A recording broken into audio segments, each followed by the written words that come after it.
texto, así que voy a grabar a partir de este momento. Entonces, les mencionaba que como hemos leído y como hemos estudiado un poquito, o si no hemos estado en estos estudios, igual sabemos que en el principio Dios creó a Adán y a Eva. Y había una ventaja muy particular y era que tenía una comunicación cara a cara con Dios. Cuando Dios hizo los primeros seres humanos en la creación, eran seres perfectos, eran seres que no tenían pecado y por lo tanto no tenían ningún problema y se hablaba cara a cara con Dios. Yo sé que imaginar eso no nos alcanza a caber en la cabeza porque obviamente el pensar uno estar cara a cara con Dios es algo que tal vez hemos soñado, hemos pensado, pero no hemos de pronto alcanzado a imaginar como tal, pero era esa ventaja que tenían o esa bendición. Sin embargo, cuando entra el pecado, esa comunicación con Dios empieza como que poco a poco a irse deteriorando un poquito. Y resulta que al principio Dios hablaba y a veces les hablaba y escuchaban la voz de Él. Inclusive hasta el estudio que llevamos hasta Moisés, Dios le habla a Moisés. Inclusive hay momentos donde dice que Moisés se encontraba con Dios. Pero, ¿saben? El pecado ha generado que esta relación, esta comunicación con Dios se haya dañado mucho y que cada vez sea mucho más difícil. Sin embargo, hay algo que pasó en la caída y no sé si recuerdan, y es que cuando ellos pecaron o la advertencia que se le dio a Adán y a Eva, cuando Dios los puso en el huerto del Edén, era que si comían del árbol que estaba en medio del huerto, ¿qué iba a pasar con ellos? A ver, ¿quién recuerda? Les dijo, si ustedes comen de este árbol, Morirán. morirán, ¿cierto? Morirán, y fue la advertencia que se les dio y que la serpiente astuta le dijo, pero si ustedes comen, no van a morir, eso es mentira, lo que va a pasar es que van a ser como Dios, conociendo el bien y el mal o algo, y entonces fue el engaño que provocó y generó. Sin embargo, ustedes pueden decir, pero es que Adán y Eva comieron del fruto, pero ellos no murieron. Entonces fue verdad lo que dijo la serpiente, ¿cierto? No sé si de pronto alguno de ustedes ha pensado eso. Adán y Eva no murieron apenas se comieron la fruta que no debían comer, ¿no? Ellos aún vivieron, pero ¿saben por qué? Resulta que ellos estaban desnudos y cuando comieron la fruta, ellos inmediatamente se dieron cuenta de su desnudez porque ya el tema del pecado generó en ellos, no sé, malicia, generó otros sentimientos que empezaron a generarle todas estas cosas pues que hicieron que ellos se sintieran incómodos como se encontraban y se fueron a esconder. Y dice que ellos se pusieron unas, digamos, unas hojitas, la verdad yo le digo acá pues como muy coloquial, aquí como un poquito nuestro lenguaje, cogieron unas hojitas grandes de allá del Edén y se taparon su desnudez y resulta que Dios fue y los buscó y les dijo que dónde estaban y tuvo ese encuentro con Dios. Y resulta, no sé si recuerdan este detalle, que dice que Dios les proveyó a ellos vestiduras, ¿de qué? De pieles, ¿cierto? ¿Qué pides? De un De animal. pieles. Muy bien, Germán. Les proveyó unas vestiduras de pieles para que esas vestiduras hubiesen podido generarse, para que ellos se cubrieran. ¿Qué tuvo que haber pasado? La Un muerte de animalito tuvo que haber dado su piel para que ellos pudiesen ser cubiertos. Y eso aparte que es algo como literal porque se cubrieron su desnudez y su vergüenza, también tiene un significado mucho más profundo y es que la muerte que debió haber sufrido Adán y Eva en ese momento no la sufrieron ellos, sino que un animalito lo sustituyó y murió para poder cubrir su pecado. Y saben, eso es algo simbólico o algo muy representativo que vamos a ir estudiando en el proceso. Solo quiero que recordemos esa imagen en ese momento, de esa piel que los cubrió y fue la muerte de este animalito que permitió de que ellos pudiesen vivir. Y a partir de ese momento, desde toda la historia que hemos estudiado, está ya la parte cuando viene Noé, cuando viene Abraham, cuando vienen toda esa serie de personajes que hemos estudiado o que hemos visto en las películas, donde se habla de que ellos ofrecían unos sacrificios, ¿cierto? Ellos ofrecían, hacían unos altares, y en un altar ponían un sacrificio y decía que con eso adoraban a Dios. De pronto hasta ese momento, nosotros que estamos pues como fuera del contexto histórico y lo que pasó, leemos eso y lo sentimos como fuera, pues ahí como, sí, ofrecían un sacrificio, ofrecían un altar y no alcanzamos a entenderlo muy bien. Y saben, lo mismo pudo haber pasado con el pueblo de Israel. ¿Recuerdan que el pueblo de Israel estuvo esclavo en Egipto? Estuvo esclavo más de 400 años y por lo tanto, después de haber sido el pueblo de Dios, de haber tenido un contexto con Dios, de haber tenido una comunicación, de haber conocido la historia de la El tío creación. Rodrigo le hace así, ok. Hermano, te voy a cerrar el micrófono. Entonces resulta que en ese momento el pueblo de Israel perdió como quién es ese Dios, ¿cierto? Ellos se volvieron esclavos y perdieron de visión ese Dios poderoso, y por eso inclusive todo el tema de los milagros y todo el proceso que hemos vivido con ellos a través de Moisés, también fue un proceso para que ellos aprendieran nuevamente a conocer a ese Dios y aprendieran otra vez a confiar en él. Pero saben, esa parte puntual de los sacrificios y esa parte que se hacía, ellos la habían perdido de su contexto y habían perdido realmente el verdadero significado. Dado esa situación, resulta que Dios diseña algo, y saben algo, los que de pronto, no sé, hemos enseñado, los que tienen hijos, o los que son maestros, no sé, y los que hemos sido todos estudiantes, sabemos que las cosas se entienden o se captan más fácil cuando son hechas de forma didáctica, ¿cierto? No sé, cuando cuentan una historia o cuando no le enseñan a multiplicar con los palitos o con cosas como gráficas, ese aprendizaje es muchísimo más interiorizado y es más permanente. Entonces Dios, en lugar de venir a explicarle al pueblo, venga, es que esto es así, así, así, así, y hablar solamente o darle lecciones o algo, él diseñó una estructura física, visible, tangible, y diseñó un proceso de forma que el pueblo de Israel pudiese entender una verdad que era fundamental para su vida como pueblo, para su vida como individuos, y que inclusive para nosotros hoy día, generaciones muchísimo después, tendría un aporte súper significativo y que nos ayudaría también a poder ver de una manera didáctica esa gran verdad que Dios quería revelar. Y saben, les estoy hablando de algo especial y quiero que lo leamos para que descubramos de qué es lo que les estaba hablando sin decirles específicamente. Vamos a buscar los que tengan su Biblia, Éxodo 25, 8 y 9. Quiero que lo busquen allí. Voy a hablar muchísimas cosas y no quiero que todos me lo crean y que se traguen todo lo que les estoy diciendo, sino que luego ustedes con sus mismas Biblias puedan buscar, puedan leer y puedan darse cuenta si lo que yo les estoy diciendo es verdad. Denis, ¿lo tienes? Sí. Porfa. Y harán un santuario para mí y habitaré en medio de ellos, conforme a todo lo que yo te muestre, el diseño del tabernáculo y el diseño de sus utensilios, así lo haréis. Muchas gracias. Esa parte que dice, y harán un santuario para mí.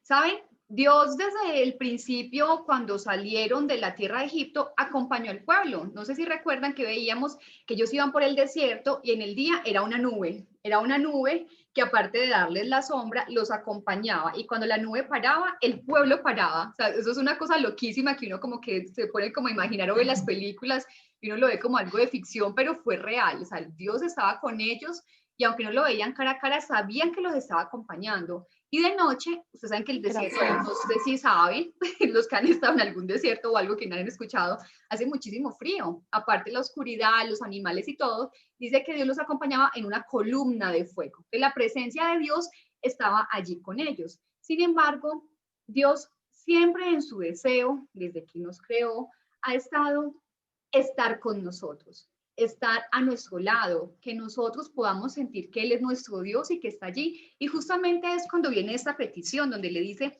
harán un santuario para mí y habitaré en medio de ustedes, le dice al pueblo. Y a partir de allí es donde, Denis, puedes leer, porfa, el versículo 40 de ese mismo capítulo, 25-40. ¿Del 25 al 40?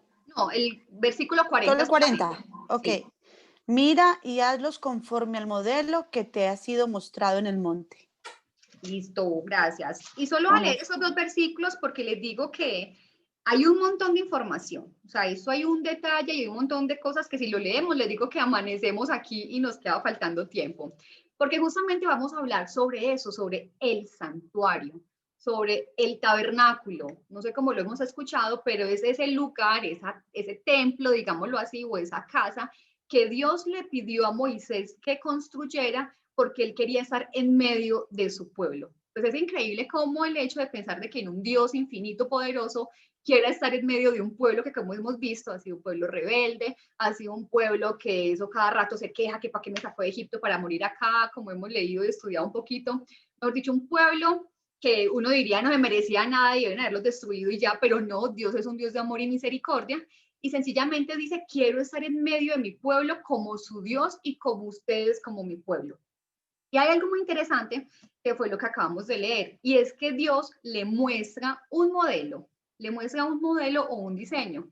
Lady, que es súper decoradora, puede entender mejor el hecho que cuando ve una foto o algo, ella se lo imagina y dice que quiere plasmarlo tal cual y empieza a hacer el diseño. Pero ¿saben algo?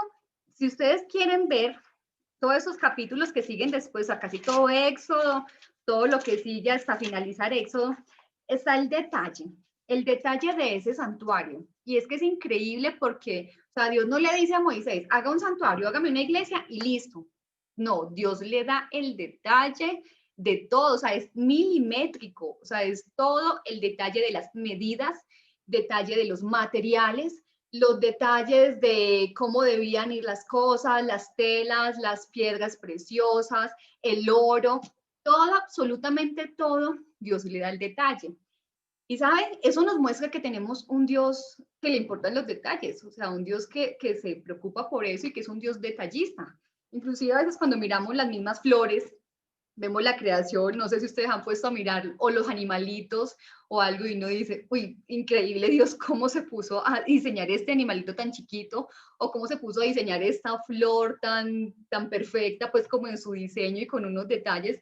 Y realmente eso es lo que vemos, o sea, la Biblia nos muestra que tenemos un Dios que es un Dios de detalle, que se preocupa en todas esas cosas y que está siempre allí pues sustentando todas las cosas. Pero otra lección adicional es que en las cosas, sobre todo que tienen que ver con Dios, no es como nosotros querramos, es como Dios nos manda, es como Dios lo dice. Él en su palabra ha sido súper claro en los mensajes que ha dado, en lo que Él quiere que hagamos. Realmente el hecho de que también Él, como a Moisés, le mandó con todo el detalle de cómo tenían que hacerlo y que Moisés realmente no tuvo que pensar y no lo hizo, obviamente por la reverencia y el respeto a Dios, lo hizo tal cual Dios lo mandó. Nosotros hoy día también, cuando buscamos a Dios, cuando vamos a servirlo a Él, cuando queremos encontrarlo, debemos buscarlo en su palabra, no en lo que nadie nos diga, o sea, no en lo que yo diga, no en lo que cualquier persona venga y nos diga, no, es buscar directamente en la palabra de Dios lo que Él nos dice, porque aquí está lo que Él quiere que hagamos y cómo debemos hacerlo. Entonces, hay algo interesante, y es que dice que Dios le dice a Moisés que haga este santuario conforme a un modelo que le mostró y que debe seguir al pie de la letra. Pero cuando habla del modelo, no sé, ¿qué modelo sería? O sea, ese modelo que Dios le muestra, o esa foto que Dios le muestra a Moisés con todos los detalles que hiciera, ¿de dónde lo sacó? Vamos a ver la respuesta. La respuesta la encontramos en Hebreos, vamos a salir de Éxodo, pero ese es un tema que si uno quiere busca en toda la Biblia y por todas partes va a encontrar información que nos ayuda a entender un poquito. En Hebreos 8, capítulo 8, versículo 2 y el versículo 5. Si alguien lo encuentra por allí, por favor, lo lee. Hebreos 2. 8. Capítulo 8, versículo 2. Yo te lo leo. Hebreos 8, 2, 8, ¿qué, 5. perdón? 2 y 5, gracias. Ministro del santuario y de aquel verdadero tabernáculo que levantó el Señor y no el hombre. Porque todo sumo sacerdote está constituido para presentar ofrendas y sacrificios, por lo cual es necesario que también éste tenga algo que ofrecer. Así que si estuviese sobre la tierra, ni siquiera sería sacerdote, habiendo aún sacerdotes que presentan las ofrendas según la ley, los cuales sirven a lo que es figura y sombra de las cosas celestiales, como se lo advirtió Moisés cuando iba a erigir el tabernáculo diciéndole: mira, haz todas las cosas conforme al modelo que se te ha mostrado en el monte. Ok, gracias. A ver, ¿de dónde fue el modelo entonces? De algo que se le mostró. ¿Y dónde estaba eso que se le mostró? En el cielo. En el cielo, ¿sí? Mira, ahí dice, está hablando de del santuario celestial, está hablando que en el cielo hay un santuario bajo el cual fue el modelo que Dios le mostró a Moisés para que lo hiciera acá en la tierra. No sé a ustedes cómo les suena eso, pero eso suena pues súper increíble, y el hecho de pensar, pues, ¿cómo así que en el cielo hay un santuario? Y entonces, ¿por qué hay un santuario? Y aquí, ¿por qué se hizo? Y más o menos eso es lo que vamos a tratar de estudiar un poquito en este espacio. Les cuento que este es un tema que tiene demasiada información, tiene muchísimas cosas que aprender y hay muchísimo que investigar. Yo simplemente voy a tratar de darles como muy por encima información para que nos quede como un concepto claro, pero quiero invitarlos y desafiarlos a que no se queden con lo que estudiemos acá, sino que ustedes también busquen. Inclusive quiero ponerles ahorita aquí en el chat, les pongo ahorita unos videitos en YouTube para que quien quiera profundizar un poquito más este tema, lo invito a que lo haga. Este tema es un tema fundamental, apasionante, es un tema súper bonito, que cuando uno lo empieza a estudiar, a profundizar, va a poder tener unas lecciones súper, súper especiales. Entonces quiero contarles, Dios tiene un santuario en el cielo, hay un santuario celestial, y se lo muestra a Moisés para que Moisés lo haga aquí en la tierra y haga todo un proceso. Pero entonces vamos, obviamente no tenemos cómo acceder al santuario celestial, pero vamos a enfocarnos en cómo fue ese santuario terrenal que Dios le mostró a Moisés que hiciera. Vamos a estudiar un poquito cómo estaba diseñado, cómo estaba conformado. Vamos a tratar de ver un poquito de las aplicaciones que eso tiene, ¿cierto? Porque hay muchas cosas que son como literales, que en su momento en el pueblo de Israel tuvieron ciertas funciones, pero que ya hoy día no aplican como tal literalmente, pero que sí tienen unas aplicaciones espirituales para nosotros que estamos en ese proceso de vivir la vida cristiana. Bueno, les cuento, el santuario estaba ubicado en el centro del pueblo, ¿sí? Entonces, no sé si recuerdan que el pueblo estaba por el desierto. El pueblo habitaba en carpas, por decirlo así, habitaba en sus tiendas y estaba todo el pueblo de Israel repartido. Y resulta que Dios le dijo a Moisés, me harán un santuario y habitaré en medio de ustedes. Y tal cual era así. Dios pidió que el santuario y el lugar de donde él fuera, pues como su templo, su iglesia, por decirlo de una forma que podamos como entenderlo mejor, iba a estar en el centro del pueblo. Iban a separar el espacio, todo el centro del pueblo iba a estar el santuario y las tribus iban a estar repartidas alrededor. Ese santuario estaba con un cerco, digamos que tenía un cerco, era, digamos, no sé, rectangular, eso tiene unas medidas o algo, pero no quiero como desgastar un poquito como en esos detalles, sino como muy a nivel general. Estaba todo rodeado por unas cortinas, eran unas cortinas que eran como la malla, por decir así, que impedía que las personas vieran lo que había adentro o que inclusive saltaran, inclusive eran altas. Entonces las personas que estaban alrededor, que era pues todo el pueblo, cuando estaba alrededor del santuario, solo veían unas cortinas. Pero resulta que esas cortinas eran de color blanco. Y aquí viene la primera aplicación. En la Biblia, cuando se habla de las túnicas, de los linos de color blanco, siempre se está representando la justicia de Cristo. Esa justicia de que nosotros no merecemos nada, pero la justicia de Él la que nos limpia a nosotros y nos permite poder ser aptos de poder acercarnos a Dios. Entonces esas cortinas, por decirlo así, que están alrededor de todo el santuario, representaban a esa justicia de Jesús y cómo el pueblo podía acercarse a Dios a través de Jesús.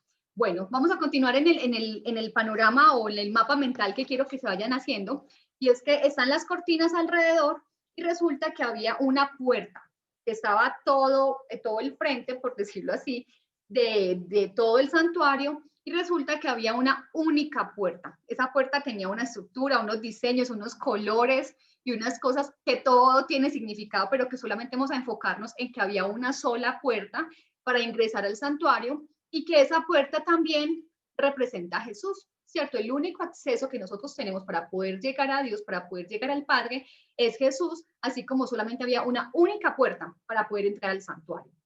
Luego de que uno entraba al santuario, resulta que uno se empieza a encontrar con los diferentes elementos que conforman el santuario. Pero más allá de los elementos, o más allá no, o como complemento, o como otra parte que quiero que estudiemos de esto, había todo un ritual o una ceremonia que debían realizar los israelitas. Resulta que todos cometemos pecados, ¿cierto? O sea, todos, no sé, decimos una mentira, pensamos mal de alguien, no sé, nos robamos alguna cosa, no sé, cada uno tenga sus pecados y realmente ante Dios no hay tamaños de pecados, todos son iguales. Entonces, como tal, como pecadores, está el tema de que nos sentimos culpables, nos sentimos mal, nos sentimos indignos de ir a la presencia de Dios. Y frente a todo ese proceso fue que se diseñó toda esa parte de esta ceremonia o este ritual que el pueblo de Israel debería realizar. Y es que cada vez, cada israelita, cuando cometía pecados, debía ir al santuario en búsqueda de perdón. Y quiero ponerles un videíto, dura 1 minuto y algo, 1 minuto cortico, donde se muestra qué es lo que diariamente tenían que realizar los israelitas al ir al santuario. Vamos a, yo les comparto, un segundito, les comparto aquí. Dura 1 minuto, 1 minutico.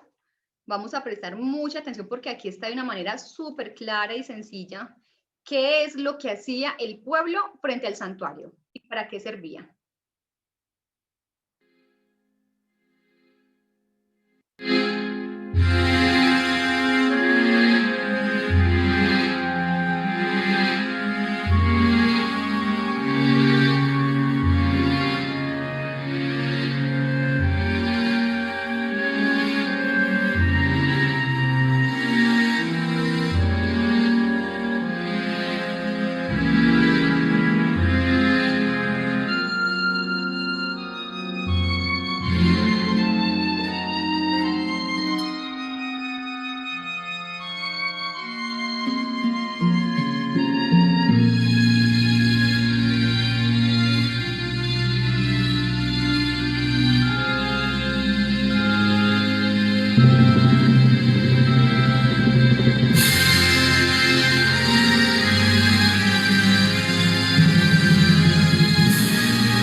¿Qué tal? Allí vimos así súper cortico, puntual, qué es lo que pasaba. Yo no sé si a ustedes les ha pasado cuando se pelean con alguien, se pelean con alguien de su familia, los que tienen 7 hermanos, saben que desde chiquiticos o algo pelean muchísimo y se enojan y todo el cuento, y no sé, o el papá con los hijos, bueno, cuando nos enojamos con alguien y alguien que amamos, y nos peleamos y como que cuesta un poquito esa reconciliación, uno cómo se siente, uno se siente como apesadumbrado, como mal, como un dolor en el corazón, o cuando ofendimos a alguien que queremos, se genera como eso, pero cuando se genera la reconciliación, inclusive cuando es en pareja, dice que lo mejor es la reconciliación, ¿cierto? Cuando pasan esos momentos de peleas, de rabia, de cualquier cosa, cuando mientras dure ese proceso, ese tiempo de enojo, la angustia, la aburrición y todo dura, pero cuando llega el momento que se puede reconciliar, generalmente llega esa paz, esa tranquilidad. Y saben, en el proceso con Dios es lo mismo. Y es que cuando estamos, no sé, sabemos que ofendimos a Dios, sabemos que hicimos algo mal, inclusive David en uno de sus salmos dice que mientras cayó, que no confesó sus pecados a Dios, dice que sus huesos se estaban consumiendo, pero que sintió paz cuando confesó sus pecados. Y saben, el santuario terrenal como tal fue diseñado como un mecanismo para que el pueblo de Israel pudiese confesar sus pecados y sentir paz. Esto fue hecho de una manera didáctica y de una manera tangible, ¿cierto? Es una manera tangible, como lo vimos en el video. Lo que ellos hacían era llevar un corderito. Y aquí vuelve y juega el tema del cordero que estamos hablando ahorita al inicio en el Edén y durante todo el proceso. Ese corderito era simplemente un símbolo. Simplemente estaba representando algo más allá de ser simplemente el animalito.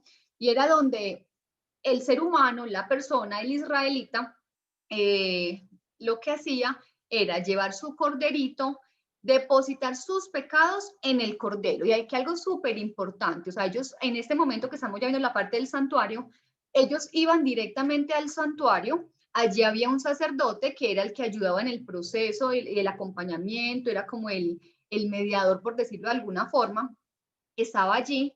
Pero hay dos cosas interesantes. Una es que el pecador lleva el cordero y él deposita de una manera simbólica sus pecados sobre el cordero.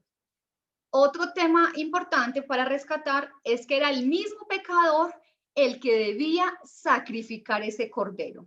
Los que han tenido la oportunidad de pronto de conocer los corderitos, lo han visto en algún lugar o así sea en películas o algo, saben que el corderito es un animal súper frágil, súper manso, es un animalito súper tiernito, que así él sepa que lo van a matar, el animalito no huye, el animalito no se, ¿cómo se dice?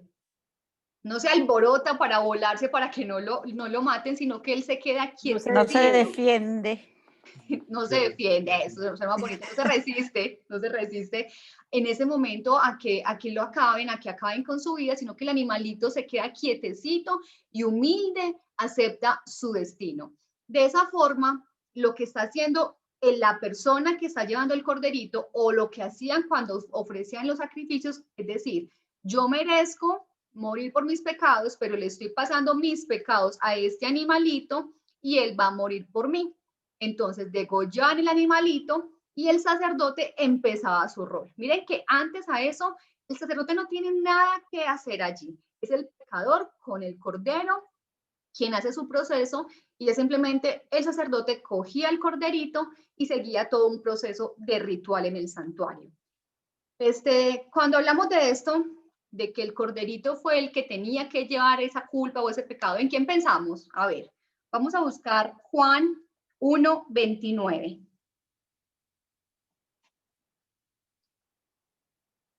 Como les he dicho, todo lo del santuario, todo está representando algo más allá de simplemente ser algo específico en el santuario. Todo tiene un significado mucho más profundo y sobre todo para nosotros hoy día.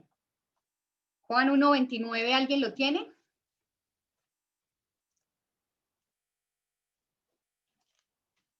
A ver. ¿No? Léelo tú, amor. ¿Es el caso de saber acá? ¿No? ¿Y me recuerdas el versículo? El siguiente día. No es internet. Está mal, te escuchamos. Juan 1:29. El siguiente día vio Juan a Jesús que venía a él y dijo: he aquí el Cordero de Dios que quita el pecado del mundo. Ok. Entonces, ¿a quién estaba representando ese cordero? El cordero que en el Edén cumplió la función de cubrir el pecado de Adán y Eva, y los corderos que habían muerto y que murieron después, ¿a quién representaban? ¿A quién estaban apuntando? A Jesús todos. A Jesús, ¿cierto? A Jesús. Entonces, miren que todo esto fue un proceso o un diseño o una forma lúdica del Señor llevarlos a ellos a hacer todo un proceso, pero cuando todo estaba finalmente apuntando era a Jesús, el máximo cordero, el cordero de Dios, que quita el pecado del mundo. Eso significa simplemente que nosotros, si tú en este momento tienes, no sé, tienes algo en tu corazón que te está torturando, sientes que ahí no hay un pecado, hay algo que está allí en tu ser que no te deja estar tranquilo, que no te deja estar en paz, la invitación es ¿cuál? A que vayas a ese cordero, que es Jesús, confieses tus pecados y ¿saben qué es lo mejor? Que Jesús ya murió. Jesús ya murió por nuestros pecados. Entonces, la muerte que nosotros merecíamos, así como los israelitas merecían morir, y el Cordero moría, de esa misma forma Jesús murió por ti y por mí, y eso es lo que hoy día nos da el perdón y nos da la oportunidad de poder acceder al Padre. Pero resulta que después de este proceso, el pecador se iba feliz y se iba contento porque ya había cumplido su proceso. Resulta que después de eso había otro ritual o de otra parte del tema que seguía en el santuario. Resulta que en el santuario el sacerdote cogía el corderito, lo ponía en un altar, se llama el altar de sacrificio, allí ponían el corderito y cogía la sangre del cordero, la untaba en este altar y luego seguía hacia otro punto. Ese otro punto se llama el lavacro. El lavacro es otro elemento que había dentro del santuario.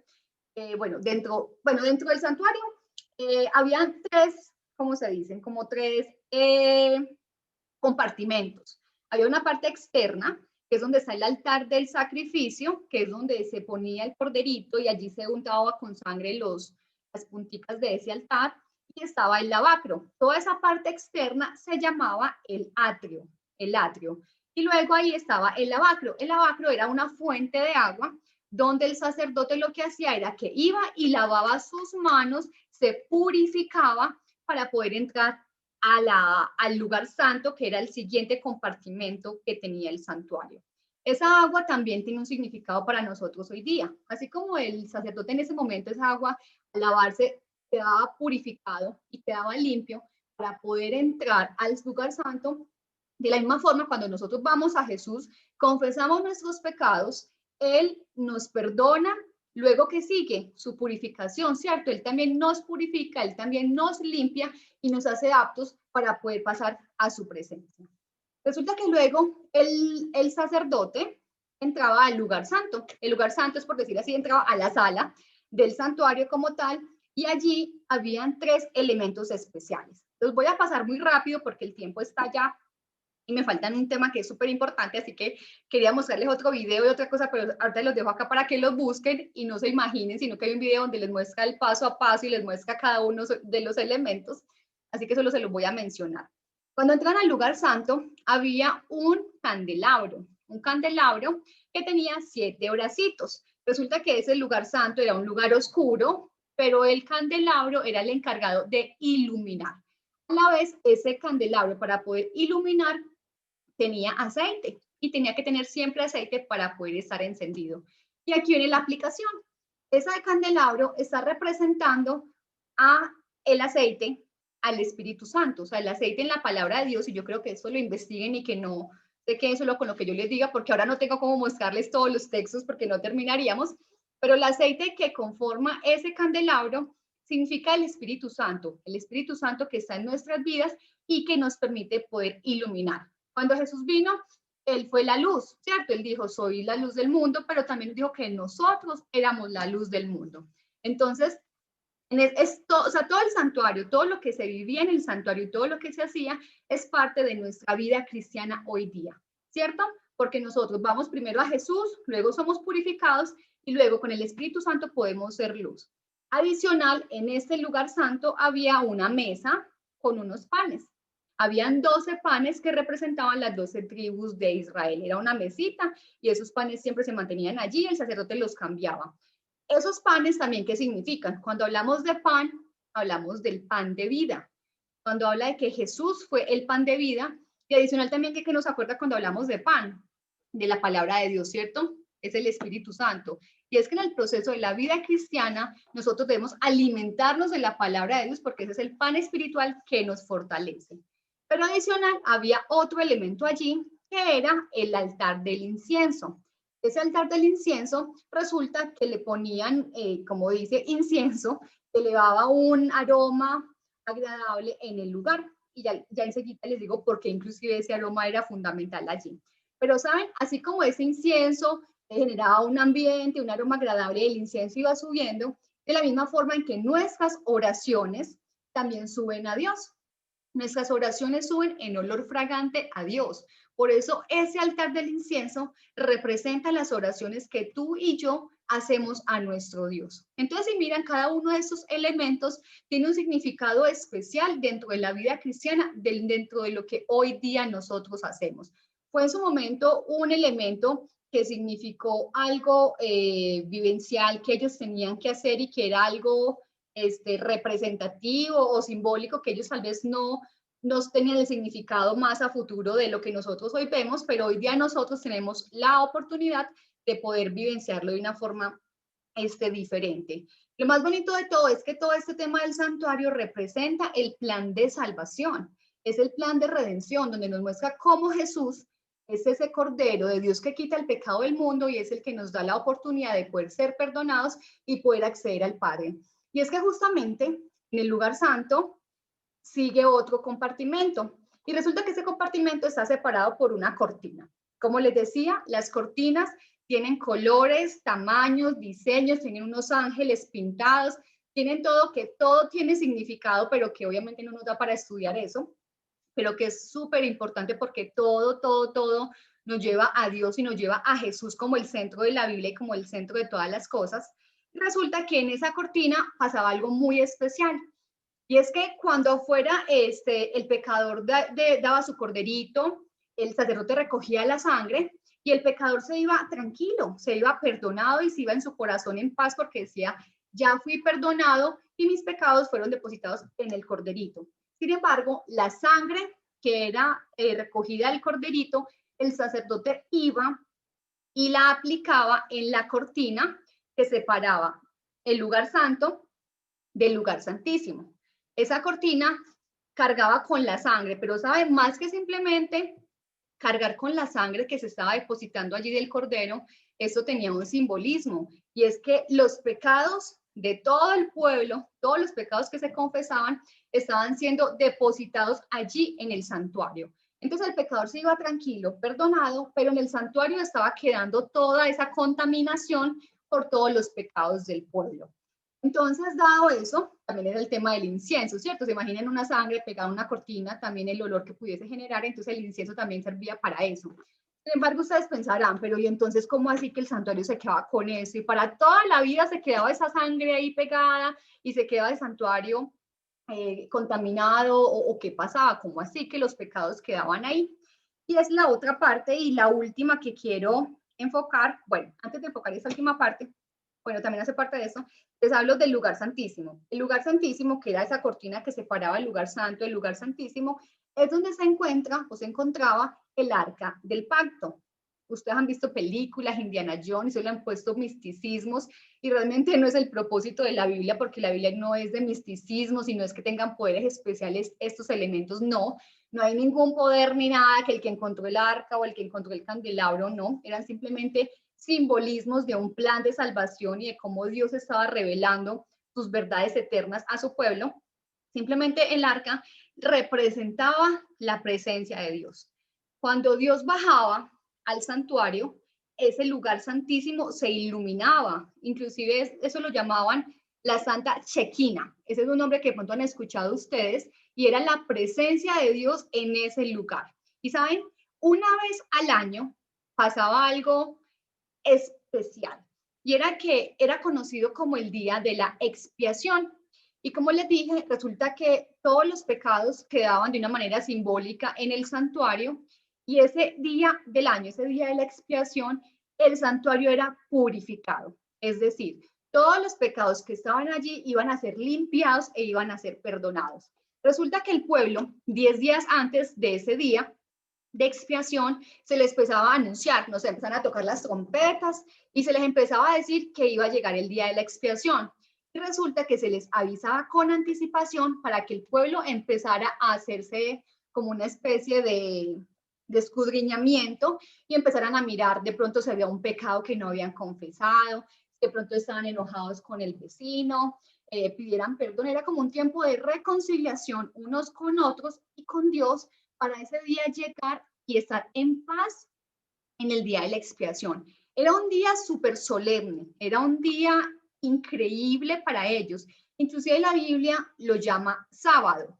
Hace poquito estudiamos en la ley que hablaba del cuarto mandamiento, que hablaba que acuérdate del sábado, que era un día de reposo, era un día santo, especial, que está dentro de la ley de Dios y los 10 mandamientos, pero resulta que habían otros sábados que no eran parte de la ley de Dios, sino que hacía parte de las leyes, de los rituales y de las fiestas solemnes que el pueblo realizaba. Y este día de la expiación era llamado sábado porque era un día solemne, era un día de especial encuentro con Dios por lo que sucedía.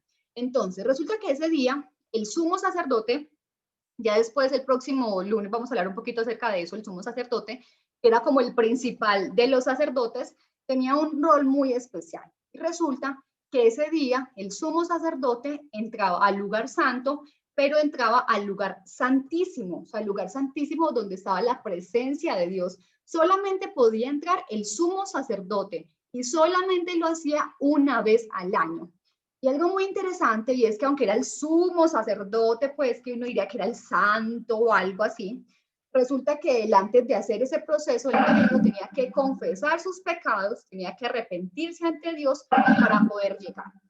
Como nota interesante, resulta que en la vestidura del sumo sacerdote, en los bordes tenían unas campanitas. Cuando ellos caminaban, las campanitas sonaban y sonaban.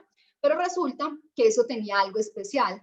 Y es que cuando ellos entraban al santuario, al lugar santísimo, imagínense la solemnidad que había, todo el pueblo estaba en total silencio. Todo el pueblo estaba en una solemnidad así tremenda, porque resulta que el sacerdote entraba y hacía la expiación, por decirlo así, por el pueblo.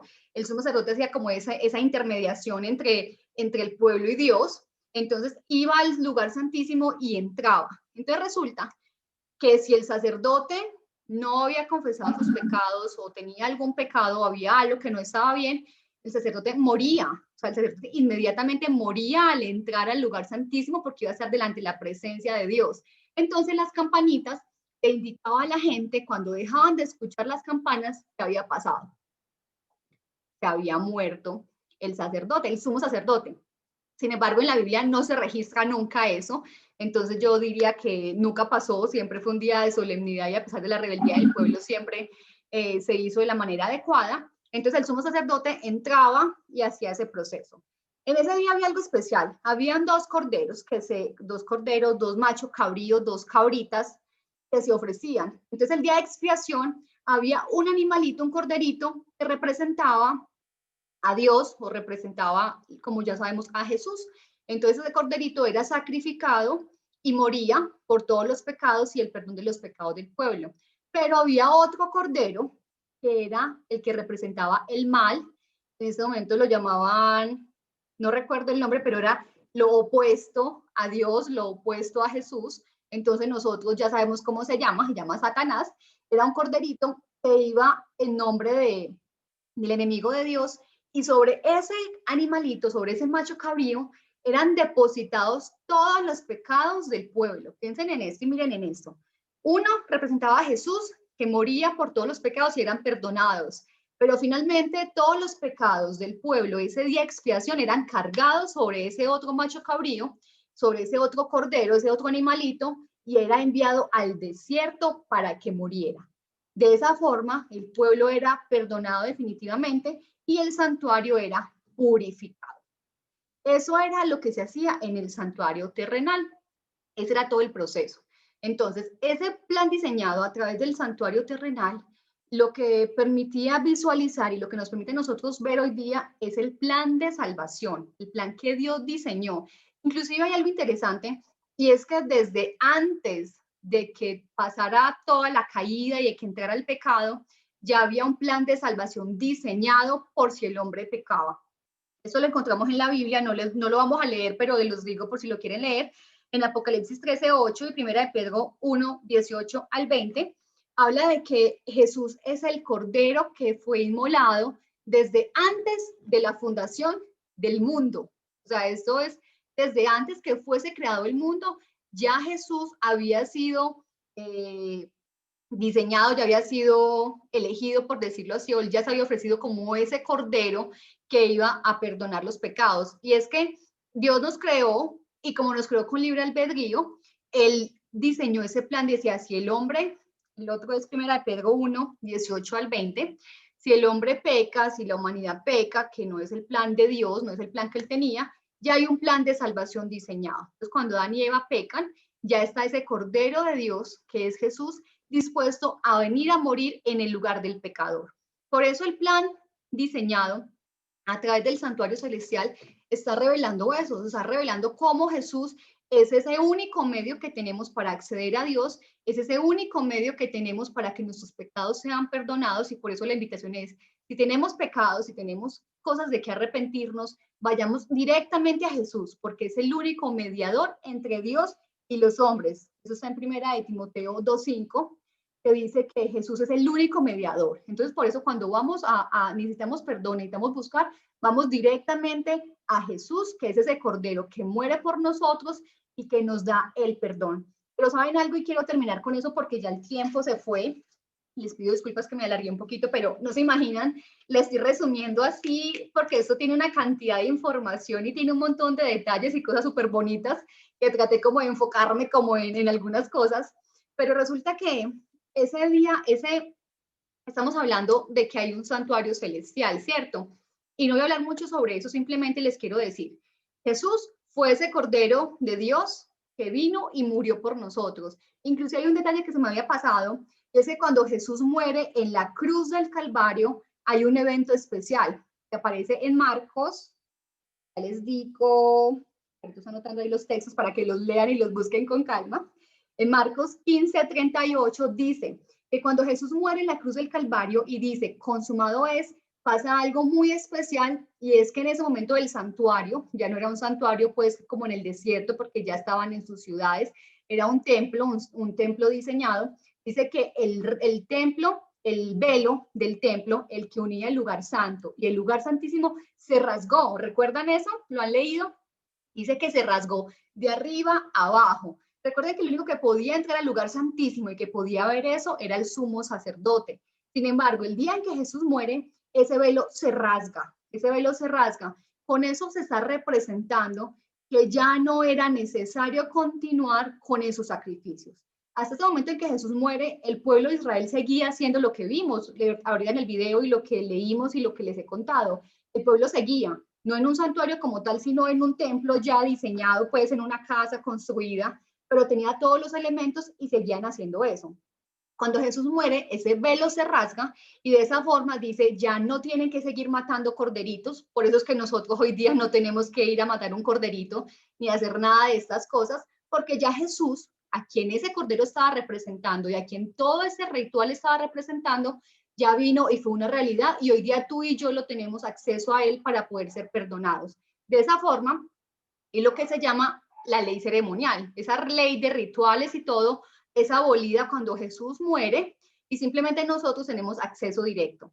Pero resulta que Jesús es el Cordero, pero Jesús también es ese sumo sacerdote que intermedia ante el Padre por nosotros. En ese santuario celestial, que fue de donde se hizo el modelo para el santuario terrenal, Jesús está allí ministrando, porque Él allí está con nuestros pecados, perdonando nuestros pecados y limpiando nuestros pecados. Pero saben, así como en el santuario terrenal había un día de expiación, ese era un día de juicio, porque ese día era donde todo era definitivamente ya perdonado.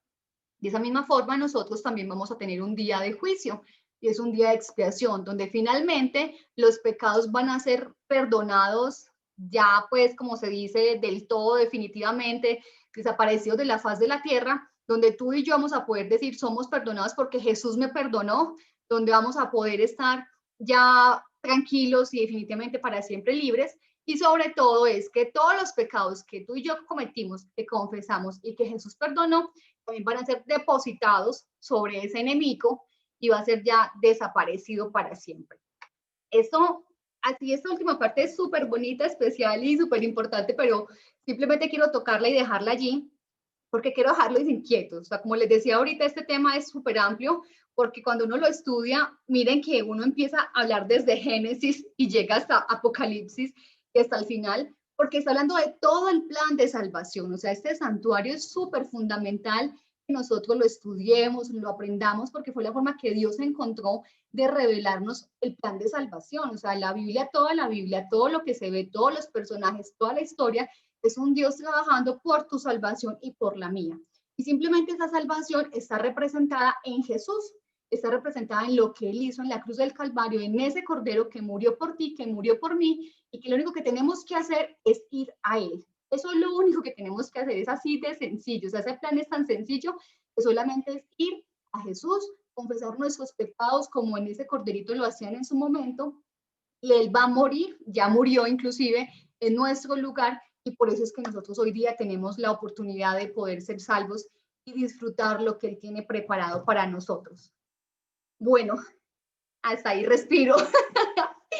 Respiro por todo lo que les he compartido o algo. Me perdona si hablo rápido, espero que haya sido clara en el mensaje. Sí sé que tiendo a hablar rápido, pero era necesario poder compartirles toda esa información. Sé que de pronto es mucho, les he dateado muchísimas cosas, pero realmente de corazón quiero invitarlos a eso, a que investiguemos, a que busquemos, a que aprendamos, a que leamos. O sea, todo lo que les he contado está en Éxodo, en Levíticos, en Números, está hablando de todos, hay un montón de detalles y cosas porque todos estos libros no vamos a estudiarlos capítulo a capítulo porque ya es mucho tema de las leyes que ellos vivían, de muchas de esas cosas, ya luego vamos a saltar un poquito en unos personajes, pero es invitarlos a que busquemos. Inclusive en YouTube hay muchos videos, pongan santuario terrenal, santuario celestial y profundicen porque este tema es hermosísimo, ver cómo Dios en su misericordia nos habla, cómo Dios nos muestra y cómo todo este tema del santuario es súper apasionante, ver cómo Dios nos hizo un Lego gigante